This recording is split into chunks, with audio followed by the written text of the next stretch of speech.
மீனாட்சியும் தீரஜும் பேசிக்கிட்டு இருக்காங்க. அப்ப முத்துப்பாண்டி சொல்றாரு, புருஷனும் பொண்டாட்டியும் ஏதோ ரகசியம் பேசிக்கிட்டு இருக்க மாதிரி இருக்கு.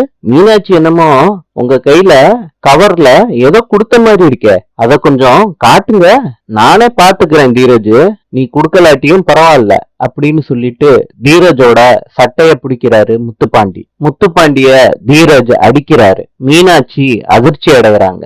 ஹாசினி சொல்றாங்க, உனக்கு எவ்வளவு தைரியம் இருந்துச்சுன்னா என் புருஷன் மேலேயே நீ கை வச்சிருப்ப தீரஜ், இந்த அடிய வாங்கிக்க. பைரவி சொல்றாங்க, எவ்வளவு தைரியம் இருந்துச்சுன்னா ஹாசினி என் பையனைய அடிப்ப என் கண்ணு முன்னாடியே, உன்ன நான் அடிக்கிற அடியில நீ என் பையன் கிட்ட மன்னிப்பு கேப்ப பாரு ஹாசினி அப்படின்னு சொல்லிட்டு கைய வீசுறாங்க பைரவி. அத புடிக்கிறாங்க ஹாசினி. மீனாட்சி சொல்றாங்க, என்ன மாமா உன் பொண்டாட்டிய நீ பாதுகாக்கிறியா மாமா?